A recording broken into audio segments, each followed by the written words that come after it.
Алексей Дудараў. Вечар. Скарочаны тэкст змешчаны ў падручніку беларуская літаратура 8 клас. Дзейныя асобы.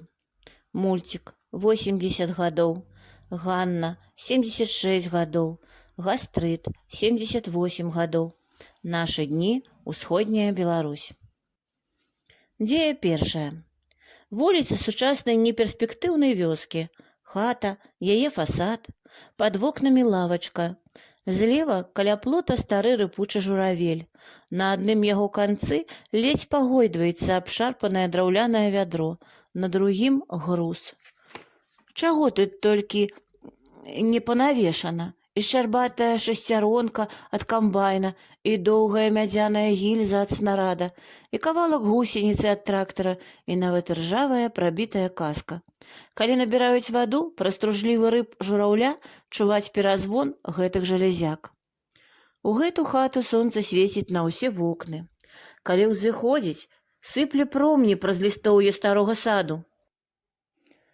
Высока падымецца, свеціць у тыя вокны, што заўсёды задуменна глядзяць на вуліцу. А скончыцца доўгі дзень, яно зробіць апошні позірк у акно, што сыходзіць на захад, і ўжо пасля гэтага схаваецца ў драўлянае вядро калодзежа. І вясёлы акрайчык месяца павісне над комінам. Толькі-толькі пачынаецца дзень. Шэрая раніца, сонца яшчэ спіць, недзе далёка самотная зязюля лічыць некаму гады. Нястройны і яшчэ нясмелы птушыны хор і смелы ўрачысты покліч. Кукарыку! Абвяшчаюць усёй вёсцы, што надышоў новы дзень. Павольна-павольна, з-за вугла сваёй хаты выходзіць мульцік з вядром. Высокі, худы, не таропкі ні ў рухах, ні ў словах, ні ў думках. Павесіў на калок вядро, пачаў адчыняць варотцы з вуліцы на двор сваёй хаты.